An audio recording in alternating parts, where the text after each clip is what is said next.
1 Corinthians chapter 7. Now concerning the matters about which you wrote, it is good for a man not to have sexual relations with a woman, but because of the temptation to sexual immorality, each man should have his own wife, and each woman her own husband. The husband should give to his wife her conjugal rights, and likewise the wife to her husband. For the wife does not have authority over her own body, but the husband does. Likewise, the husband does not have authority over his own body, but the wife does.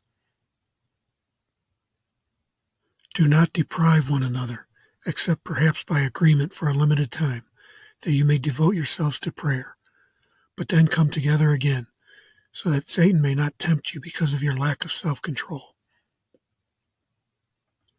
Now, as a concession, not a command, I say this: I wish that all were as I myself am, but each has his own gift from God, one of one kind and one of another. To the unmarried and the widows, I say that it is good for them to remain single, as I am. But if they cannot exercise self-control, they should marry, for it is better to marry than to burn with passion.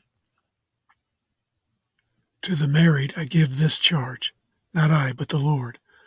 The wife should not separate from her husband, but if she does, she should remain unmarried, or else be reconciled to her husband, and the husband should not divorce his wife. To the rest I say, I, not the Lord, that if any brother has a wife who is an unbeliever, and she consents to live with him, he should not divorce her. If any woman has a husband who is an unbeliever, and he consents to live with her, she should not divorce him. For the unbelieving husband is made holy because of his wife, and the unbelieving wife is made holy because of her husband. Otherwise your children would be unclean, but as it is, they are holy. But if the unbelieving partner separates, let it be so. In such cases, the brother or sister is not enslaved. God has called you to peace. For how do you know, wife, whether you will save your husband? Or how do you know, husband, whether you will save your wife? Only let each person lead the life that the Lord has assigned to him, and to which God has called him. This is my rule in all the churches. Was anyone at the time of his call already circumcised? Let him not seek to remove the marks of circumcision. Was anyone at the time of his call uncircumcised? Let him not seek circumcision. For neither circumcision counts for anything, nor uncircumcision, but keeping the commandments of God. Each one should remain in the condition in which he was called. Were you a bondservant when called? Do not be concerned about it. But if you can gain your freedom, avail yourself of the opportunity. For he who was called in the Lord as a bondservant is a freedman of the Lord. Likewise, he who was free when called is a bondservant of Christ. You were bought with a price. Do not become bondservants of men. So, brothers, in whatever condition each was called, there let him remain with God. Now concerning the betrothed, I have no command from the Lord, but I give my judgment as one who by the Lord's mercy is trustworthy. I think that in view of the present distress, it is good for a person to remain as he is. Are you bound to a wife? Do not seek to be free. Are you free from a wife? Do not seek a wife. But if you do marry, you have not sinned, and if a betrothed woman marries, she has not sinned. Yet those who marry will have worldly troubles, and I would spare you that.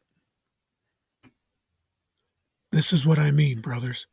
The appointed time has grown very short. From now on, let those who have wives live as though they had none, and those who mourn as though they were not mourning, and those who rejoice as though they were not rejoicing, and those who buy as though they had no goods, and those who deal with the world as though they had no dealings with it. For the present form of this world is passing away. I want you to be free from anxieties. The unmarried man is anxious about the things of the Lord, how to please the Lord. But the married man is anxious about worldly things, how to please his wife. And his interests are divided.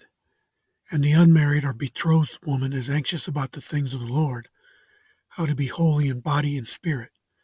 But the married woman is anxious about worldly things, how to please her husband. I say this for your own benefit, not to lay any restraint upon you, but to promote good order and to secure your undivided devotion to the Lord. If anyone thinks that he is not behaving properly toward his betrothed, if his passions are strong, and it has to be, let him do as he wishes. Let them marry. It is no sin.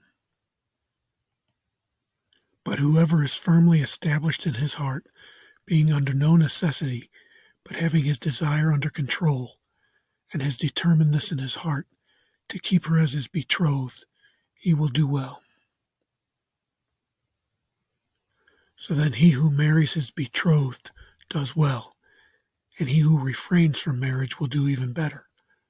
A wife is bound to her husband as long as he lives, but if her husband dies, she is free to be married to whom she wishes, only in the Lord. Yet in my judgment, she is happier if she remains as she is, and I think that I too have the Spirit of God.